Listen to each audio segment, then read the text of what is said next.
People respect money, not the person. But that respect is fake. It disappears when the money does.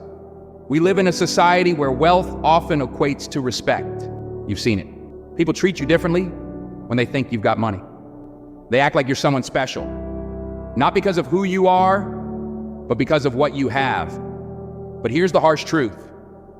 If people respect you only because of your money, that respect is fake. It's shallow. And as soon as the money is gone, so is the respect. The true measure of a person's worth isn't in their bank account. It's in their character. It's how they treat people when nobody's watching. How they show up in the world when there's nothing to gain. So don't chase respect by chasing money. Chase it by living a life of integrity, by staying true to yourself, by being someone who lifts others up. Because here's the reality. Real respect, the kind that lasts, comes from who you are, not what you have.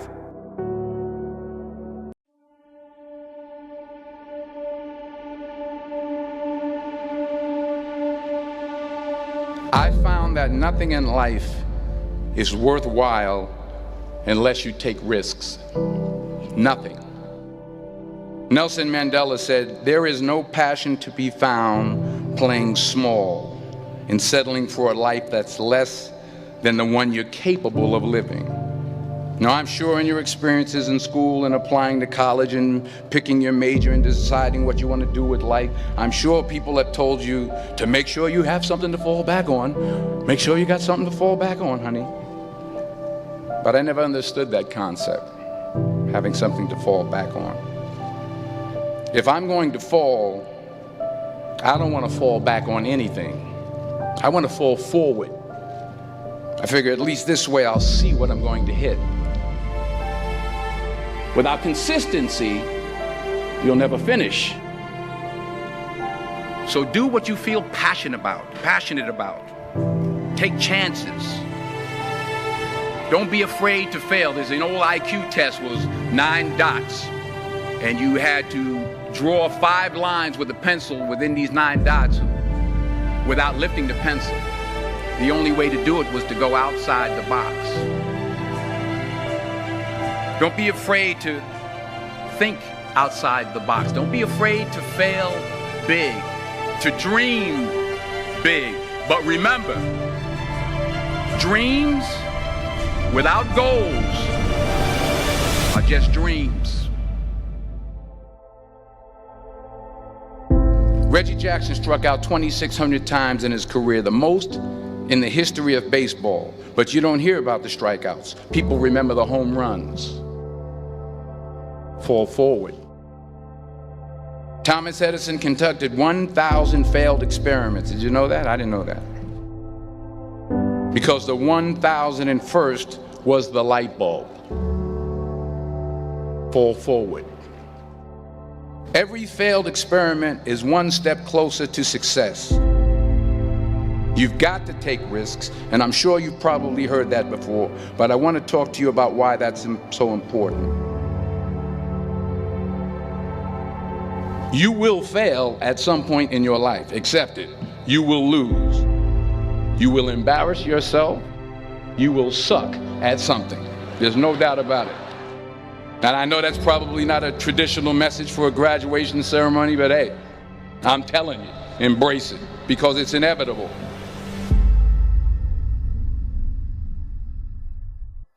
In the acting business, you fail all the time. Early on in my career, I auditioned for a part in a Broadway musical. Perfect role for me, I thought, except for the fact that I can't sing. I didn't get the job. But here's the thing. I didn't quit. I didn't fall back. I walked out of there to prepare for the next audition, and the next audition, and the next audition. I prayed. I prayed. And I prayed. But I continued to fail and fail and fail. But it didn't matter, because you know what? There's an old saying, you hang around the barbershop long enough, sooner or later you're gonna get a haircut. So you will catch a break, and I did catch a break. Last year, I did a play called Fences on Broadway. But here's the kicker. It was at the Court Theater. It was at the same theater that I failed that first audition 30 years prior. The point is, every graduate here today has the training and the talent to succeed. But do you have the guts to fail? If you don't fail, you're not even trying. I'll say it again. If you don't fail, you're not even trying. To get something you never had, you have to do something you never did. So imagine you're on your deathbed, and standing around your deathbed are the ghosts representing your unfulfilled potential. The ghost of the ideas you never acted on. The ghost of the talents you didn't use. And they're standing around your bed, angry, disappointed, and upset. They say, we came to you because you could have brought us to life, they say. And now we have to go to the grave together. So I ask you today, how many ghosts are going to be around your bed when your time comes?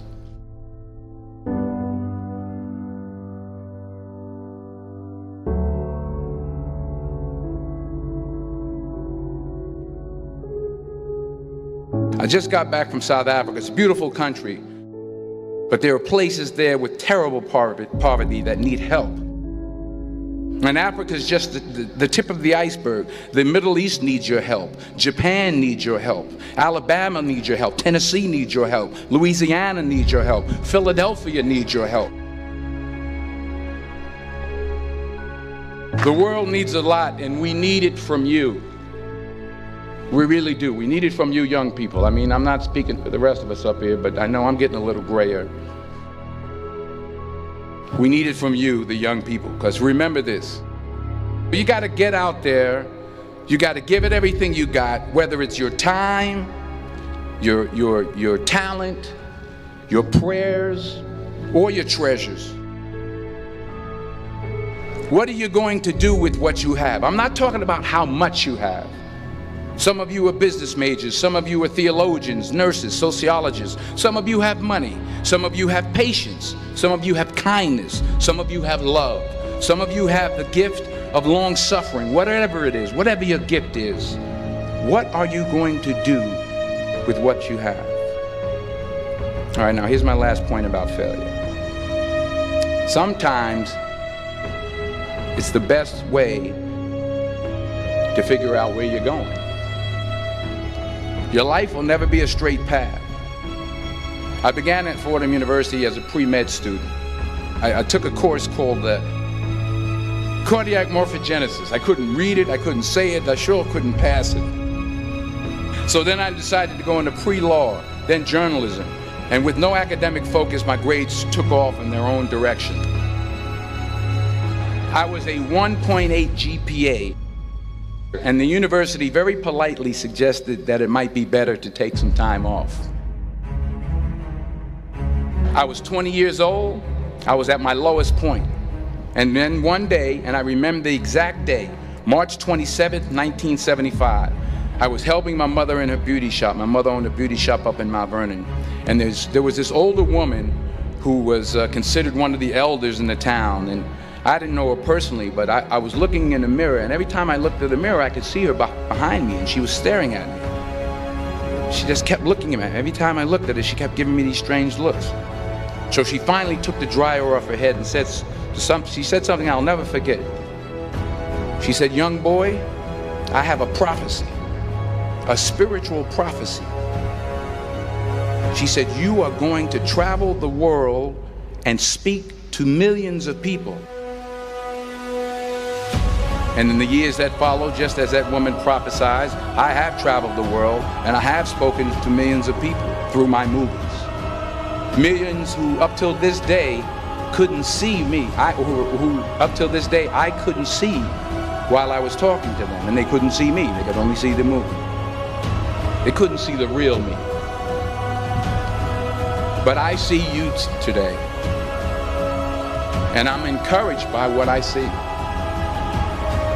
And I'm strengthened by what I see. Because taking risk is not just about going for a job. It's also about knowing what you know and what you don't know. It's about being open to people and to ideas. The chances you take, the people you meet, the people you love, the faith that you have, that's what's going to define you. Never be discouraged. Never hold back. Give everything you got. And when you fall throughout life, remember this: fall forward.